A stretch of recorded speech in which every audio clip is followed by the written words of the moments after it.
And in this video, I'll be sharing with you a new statement which describes Tucker, Tate and Rolfe in the company of a mysterious male just hours before their murders.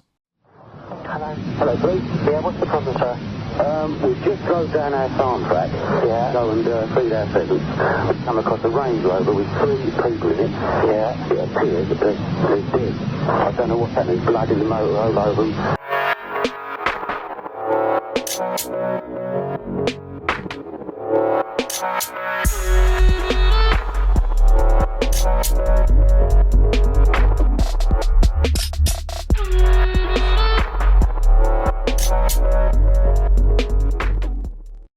And welcome back to a new video on the Essex Boys case. As always, if you are enjoying the content, please do give the video a thumbs up. And if you're interested in the Essex Boys case, or simply true crime in general, don't forget to hit the subscribe button below.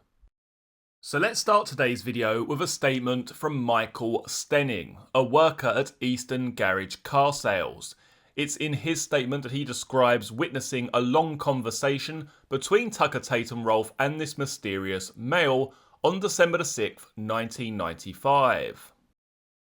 The following police statement is from Michael Stenning, dated the 13th of March, 1996.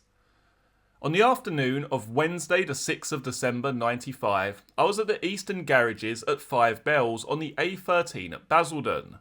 From time to time, I assist Barry Dorman doing a bit of valeting and selling of cars. I've been asked by the police to recall the events that afternoon at the garage. During the afternoon, nothing happened that I recall. I know Barry was there that day. I cannot be certain whether Susan, Barry's daughter, was there or not. She normally is there during the day, but I don't remember.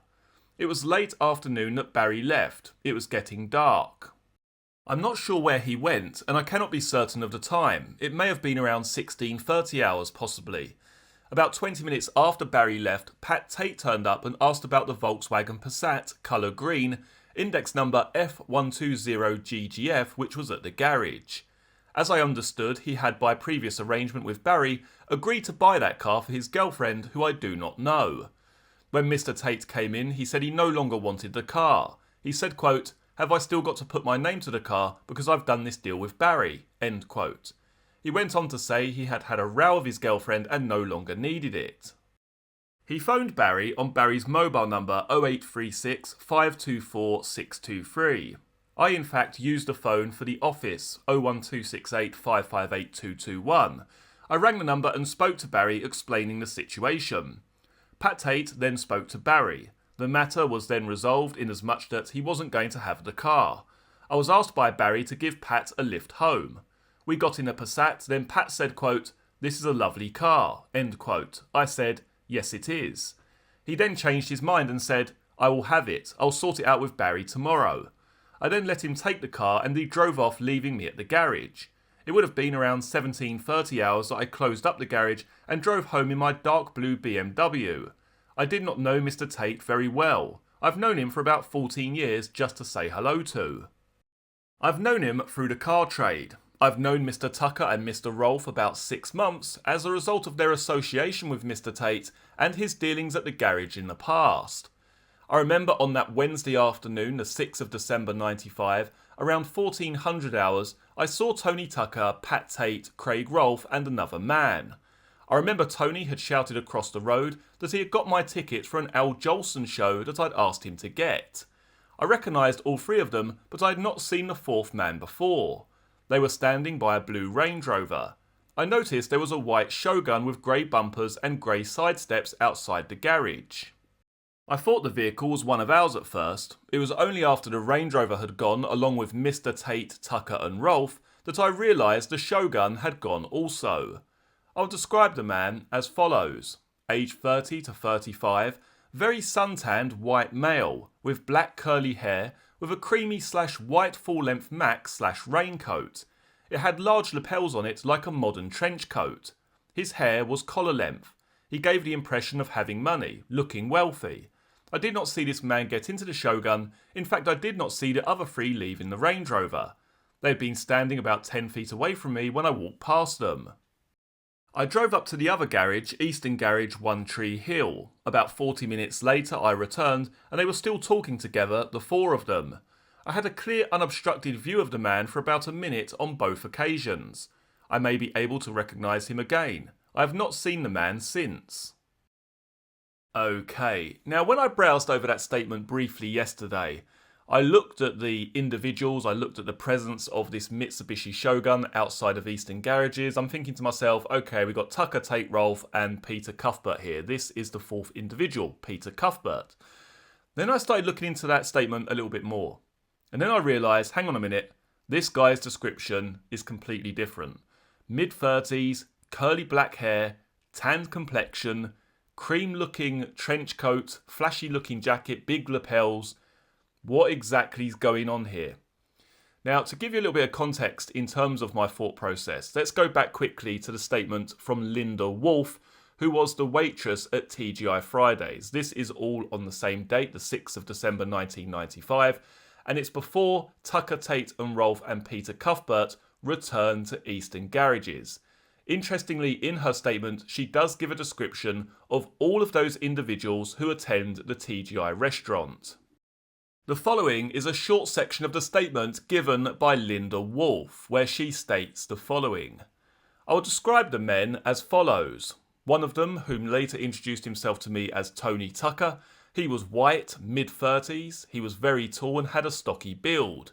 He had collar-length hair that was brown, long at the sides and short at the front. He was wearing a black bomber jacket and had a mobile phone, but I couldn't tell you what make. The next man, whom I shall refer to as Pat, was white, mid to late 30s. He was slightly taller than Tony and had a very large build.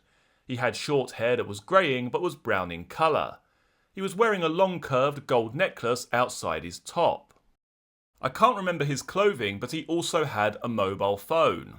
The third man, whom I shall refer to as the younger one, was white, 26 to 28 years old. He was tall but not as large as the others, but he had a very well built physique. He had dark, possibly black hair that was very short in a French crop style. I remember he was wearing a very nice V-neck jumper, green and orange in colour. It stuck out as it was very nice.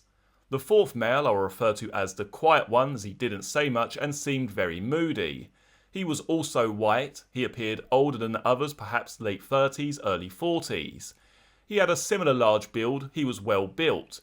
He had wavy grey coloured hair, but I can't be sure if he had any stubble on his face or to the length of his hair. He was wearing a bright yellow coloured nylon bomber jacket that was zip up. Okay, so the fourth man at this meal, it's fairly obvious who Tucker, Tate and Rolfe are, but the fourth man at this meal is Peter Cuthbert. He is described as having wavy grey coloured hair and wearing a bright yellow coloured nylon bomber jacket that was zip up. So what exactly is taking place here? We've got Tucker, Tate and Rolfe re-attending Eastern Garages with this mysterious fourth male. Let's now take a look at Peter Cuthbert's recollection of events for December the 6th, 1995. The following police statement is from Peter Cuthbert, dated the 12th of December, 1995. I'm a self-employed suspended ceiling contractor, and I'm the owner of a company called M&A Suspended Ceiling, which I run from my home address. I'm the owner of a Mitsubishi Shogun motor vehicle, index K2CUF. I've lived a majority of my life in the South Essex area, mainly in the Basildon area, and after I got married I moved to the Hadley area. I've lived at my current address for the past 3 years with my wife and 2 children. When I lived in Basildon, I got to know a man called Pat Tate, who also lived in the Basildon area. This would have been approximately 12 years ago. I did not consider Pat a friend at this stage. He was just somebody who I knew from Basildon who I could say hello to. I saw Pat very irregularly and never socialised with him. All of my adult life I've been involved in bodybuilding training and have trained in a number of gyms in and around the Basildon and Hadley area. About 2 years ago, whilst I was training at the Academy Gym, London Road, Westcliff, I met 2 men who also trained in there, Tony Tucker and Craig Rolfe. I had never met either of these men previously, but I was aware of Tony Tucker because I had heard of him in conjunction with running bouncers at nightclubs in Southend and Basildon areas. The reasons we started to get to know each other was because Tony was intending to buy a gym and he was asking if I was interested in doing work on the ceilings. This work never took place, but after this I started to see Tony and Craig on a social basis, which included going to clubs with them in the Basildon or Southend area. This was not an occurrence that happened every week, but on the odd occasion. I think it would have been around March 1994, Pat Tate came out of prison and he started seeing Tony and Craig. It appeared to me that Pat and Tony were quite close. Even when Pat came out, I was still training with them and also seeing them socially. During the summer this year, I did some work for Tony at his new house in Fobbing, where I put a suspended ceiling into a gym for him. I know that during 1995, Pat Tate went back into prison for firearms offences. I can't remember exactly when it was, but I think it would have been either September or November that Pat was released from prison. On the night he was released, a big party was arranged for him at the Dagenham Snooker Club, which I attended. Also at this party were both Tony and Craig. I can't remember anything out of the ordinary happening at this party, and I believe I left at around 2 or 3 a.m. This would have been the last time I saw any of the three socially. On the 15th of the 11th, 95, I went with Tony Tucker to Eastern Garage Car Sales, London Road, A13, Corringham, which is actually situated at the Five Bells roundabout. I was going to buy on HP a Range Rover motor vehicle index F424NPE. Although this was my vehicle and I signed for responsibility of paying the HP, it was going to be lent by me to Tony and Craig for their use. There was a general guarantee for finance HP form which was completed by a member of staff. This form included my details and the details of the vehicle and showing a total purchase price of £10,995, of which £7,800 was to be on finance over 36 months, paid at £326.74 per month. A deposit of £3,195 was paid, but not when I was in the garage. As soon as I had completed the necessary forms, I left the garage and I did not take the Range Rover with me, and I've never been in it or driven it. After this time I did not see anything of either Tony, Craig or Pat, but I had spoken to Tony and Craig on the phone. The early part of the week, commencing Monday the 4th of December, I received a paying in book from the finance company. I contacted Tony and I arranged to meet him on Wednesday the 6th of December. The arrangement was made that I should meet Tony, Craig and Pat at the petrol garage next to the Eastern Garage, Five Bells roundabout around midday, so I would give them the paying in book. I arrived first at the garage and I had to wait a couple of minutes prior to them arriving in the Range Rover, and I believed that Craig was driving. On this day I was wearing a maroon ski jacket and mustard coloured shirt. I was wearing contact lenses as I do normally rather than glasses. Craig was wearing a black shot jacket which was quilted and had a fur collar. Pat was wearing a dark coloured leather jacket. We stayed at TGI Friday's restaurant for approximately 1 hour, after which we all left in my Shogun. Whilst in the restaurant, Tony either made or received a phone call on his mobile phone about his business and one of his doormen. On the way back to dropping them back to the car, Tony asked me to call at 5 Diamond Close, Chafford 100, an address where he used to live and now lets out. He said he wanted to collect some rent. When I went there, Tony got no reply. When we arrived back at the Five Bells roundabout, all 4 of us went into the Eastern Garage and I sat down at the back of the shop, and Tony, Craig and Pat went to the counter and had a conversation with a man. I don't know what it was about or whether they paid an instalment on the HP. Our business at the Eastern Garage was finished sometime between 1500 and 1600 hours, after which we said our goodbyes. I did not see or hear from any of these 3 after this time. Right, a few things to pick up upon during the statement of Mr. Peter Cuthbert there. He claims on December the 6th, 1995, he was wearing a maroon coloured ski jacket and a mustard coloured shirt. Yet in a statement from the waitress at TGI Fridays, Linda Rolfe, she remembers him wearing a bright yellow coloured nylon bomber jacket that was zip up. So 2 totally different outfits here described by these individuals. Mainly what I want to focus on though in the statement of Mr. Cuthbert is the fact that we don't have any mention whatsoever of this mysterious 4th person. The man with the curly black hair, the man with the tanned complexion, the cream expensive looking coat, was it like a modern looking trench coat? The individual who spent 40 minutes, in fact, speaking to Tucker, Tate and Rolfe at Eastern Garages whilst Peter Cuthbert's Shogun was there. Let's now take a look at a small section of the statement given by Barry Dorman, the proprietor of Eastern Garage Car Sales, and his recollection of events which transpired on December the 6th. I can remember during one of their visits, Tony was really annoyed and stated they were trying to link him to the supply of the ecstasy tablet which killed the girl called Leah Betts. He stated that he knew who had supplied it as he had been told by one of the doormen. He also stated that he had made some checks and knew that the girl regularly took tablets and that she didn't even live with her father. He was really ranting and raving to Pat about it, and I heard him say that it was only because her dad was a policeman that such a fuss was being made. During the morning of Wednesday the 6th of December 1995, I was at the car front when Pat, Tony, Craig and Mr. P. Cuthbert arrived in the Range Rover. I would describe Mr. Cuthbert as male, white, 5'10" to 5'11", late 30s, reasonably fit build. I've been told he is a ceiling fixer. The four of them came into the office and I was handed by one of them the paying in book relating to the Range Rover finance, and between them they produced £321.40 in cash. I was asked by one of them, I can't remember who, to keep the book and remind them when the payments were due. I agreed to do this as it was in my interest to make sure the finance was paid. I had also been told by Pat and Tony at the time of purchasing the vehicle that they intended to pay it off in one lump fairly quickly. I paid this sum into the Barclays Bank at Pitsea Broadway the following day. I can produce the paying in book as my exhibit BDT/4. Sometime during an earlier meet with Pat, he had asked me whether I had a suitable vehicle for him to give to Sarah Saunders. He told me there had been a lot of problems between them and he wanted to give her a car to get her off of his back. I told him I had a VW Passat on the forecourt which I had taken in as part exchange on the 25th of the 11th, 95.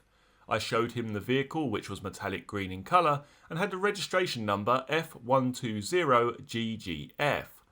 He agreed to take it for a test drive and we later agreed on a price of £1,800 for the vehicle. I can produce a purchase invoice for this VW Passat as my exhibit BDT/5. I left my forecourt around 1700 to 17:30 hours on Wednesday the 6th of December, intending to play my friend Keith Moore at squash. At this time, my daughter and an employee, Mickey Stenning, were at the car front.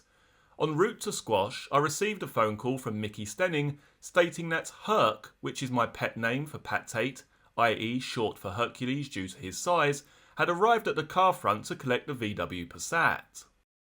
Pat then came onto the phone and told me that he would still take the vehicle even though he didn't need it, as he had had a bust-up with Sarah Saunders. I told him that he didn't have to take it, but he insisted that he would. He told me that he would pay me for the vehicle in the morning, as he had, quote, a lump of money coming.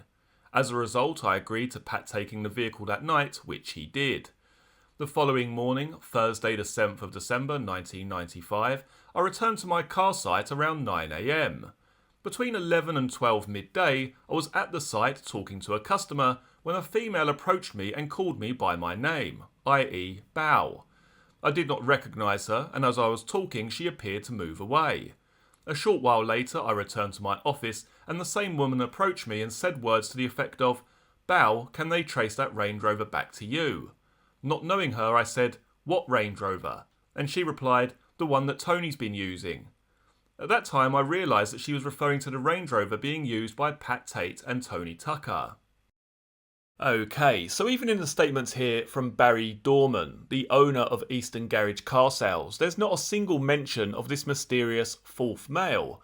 And bearing in mind, according to Mickey Stenning, a worker at Eastern Garage Car Sales, this man was speaking with Tucker, Tate and Rolfe for over 40 minutes. Yet, we don't have any mention whatsoever in the statements of Peter Cuthbert or Barry Dorman of this man being at Eastern Garage Car Sales. Not any mention whatsoever. I do find that a little bit strange. So how can we explain this? Was this simply a chance meeting between this individual and Tucker, Tate and Rolfe? Was he something to do with Peter Cuthbert? Was he something to do with Tucker, Tate and Rolfe? I think the clue lies here in the fact that When the Range Rover and the Shogun both disappear from the forecourt of Eastern Garage car sales, so do these four individuals, the mysterious fourth male, alongside Tucker, Tate and Rolfe. So let's just cast our mind back and remember what we're looking for here. In the statement from Michael Stenning, he states the following. I'll describe the man as follows. 30 to 35 years of age, very suntanned white male, with black curly hair with a creamy white full-length max/raincoat. It had large lapels on it like a modern trench coat. His hair was collar length. He gave the impression of having money, looking wealthy. Now, I've been looking through some of the other statements to try and match up this individual. Are there any other sightings of someone matching this gentleman's description throughout the statements that we have access to?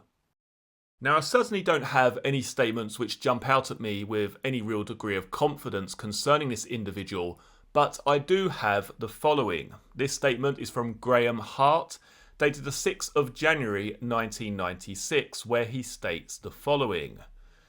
I resided at the address shown over Leaf for the past 2 months. About 21:30 hours on Wednesday the 6th of December 95, I left my home address to travel to Chelmsford. I drove my Ford Escort estate along the A130. While driving along this road, my attention was drawn to a male person walking on the grass verge. He was on my near side in the vicinity of the Shell garage. This garage is next to the Plough and Sale public house on the opposite side of the road to which he was walking. I thought it was unusual to see somebody walking along this stretch of road because there is nothing within easy walking distance on that side of the road. At the time I saw him it was dark and there is no street lighting. My vehicle's headlights were illuminated and so I had quite a clear and unobstructed view of this man as I approached and passed him at around 60 miles per hour. I can only describe him as being a white male, around 5'10" in height and of medium build. From his overall appearance and the way in which he was walking, I thought him to be aged in his mid-20s. His hair appeared to be dark and I got the impression that it was curly. As he was walking in the same direction I was travelling, I didn't see his face. I can only recall that he had a dark jacket and I could describe it no better than that. I would further describe his hair as having tight curls. The following day I learnt that 3 people had been shot in a car and I wondered if I should call the police. I decided not to but changed my mind when I saw the Crime Monthly television programme. Okay, now this statement is quite interesting actually. This eyewitness account happens near the Plough and Sale, which is located around the Rettendon Common area. So if you come out of the lane basically, instead of turning right to head towards the wheat sheaf, you'd actually turn left and head up the hill towards Rettendon Common. That was where that pub was located. Now, we also have a statement from Hertz Rent-A-Car where they give a description of Darren Nichols. Now, this lady describes Nichols in her police statement as the following. I'll describe him as 5'10", dark wavy hair, short, big build, aged 30, clean shaven, no noticeable jewellery. He was wearing jeans and a t-shirt which was white and trainers. I believe he was on his own and I did not see anyone else with him. Another eyewitness account that I wish to draw your attention to comes in the form of the statement from Raymond Wright. He describes seeing a Range Rover turning down Workhouse Lane with a passenger in the rear of that vehicle wearing a fawn or light coloured upper garment. The following is the police statement from Raymond Alfred Wright, dated the 13th of December 1995. He states the following. I'm the owner of a Ford Escort motor vehicle, colour red. On Wednesday the 6th of December 1995, my wife and myself attended a funeral and as such we had left our young son at my mother's house in Pitsea. The funeral we attended was in Reigate and I had to drop my wife and mother-in-law off in Hornchurch. After this I carried on to Pitsea where I picked my son up. The route that I would travel from Pitsea to Tulsant Darcy includes the A130 from the Sadler's Farm roundabout to the East Hanningfield turnoff. I do not know exactly what time it was that I picked my son up, but I am aware that I arrived home in Tulsant Darcy about 19:20 to 19:25 hours that evening. As I was travelling along the A130, I went through the Rettendon Turnpike in the direction of Chelmsford, when you come through the Rettendon village and into a de-restricted road area. The road then goes into a series of bends on a decline in the road. Because I'm a regular user of this road, I'm aware that on these bends there is situated a farm shop and a gun club on the right hand side of the road, and I'm aware that there could be vehicles waiting to turn right. As I entered this decline, I became aware that the vehicles in front of me had slowed down. This would have been around 250 foot earlier than I would have anticipated stopping. I slowly caught up with the vehicles in front, but I had to brake quite heavily in the end because I hadn't anticipated that any vehicle would be turning into the farm. I then stopped in the line of traffic, and I believe I was either 2 or 3 cars from the front of the line. I believe I was stationary for approximately 10 seconds when an oncoming vehicle left a gap for the vehicle that was turning right to cut across the traffic. As it did, I could see that the vehicle was a 4x4 vehicle, and because of the shape of the rear of the vehicle and the grille over the rear lights, my immediate reaction was that it was a Range Rover. I believe that the vehicle was dark in colour, and I think it was possibly green. I don't know why, but I think there were at least 3 people in the vehicle, and I believe there may have been 4. I was aware there was a driver of the vehicle who was in the dark, and a person who was sitting in the rear of the vehicle behind the driver's seat. This person, who I believe to be a man because of his size, appeared to be bigger than the driver. He was wearing a light fawn-coloured upper garment. As the vehicle started to turn, I got the impression that the person in the back looked over his shoulder in the direction of the Rettendon Turnpike. The vehicle then went into a farm track that I did not know existed. I then continued my journey along the A130, and because I wasn't aware of the farm track, I looked down and I could see the rear of the vehicle that had turned into the track, but I do not remember seeing the reflectors of any vehicles in front of it. I then continued my journey home. I believe the time that this incident occurred would have been between 1850 and 1900 hours, because it normally takes me about 30 minutes to travel home from there. I don't believe I was more than 2 cars behind the Range Rover, so when it turned I would have been no more than 30 foot from the vehicle. I had a clear and unobstructed view of the vehicle for a period of approximately 2 seconds whilst it crossed in front of me. Although that area of the road is not lit, there was lighting from vehicles coming from the opposite direction.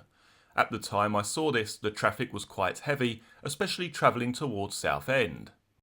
I do wear glasses, but this is not necessary when driving. The man in the fawn-coloured garment in the rear of the vehicle appeared to be sat tight against the window and was even leaning with his right shoulder against the window.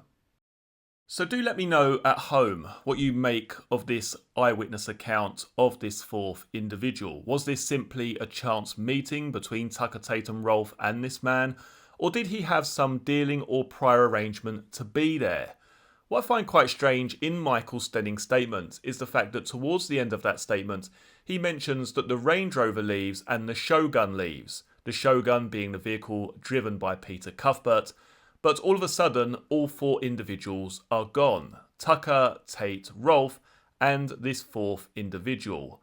Could that go to suggest that he was actually a part of Peter Cuthbert, or did he get in the Range Rover with Tucker, Tate and Rolfe and they drove elsewhere? Do let me know your own thoughts and theories in the comment section below.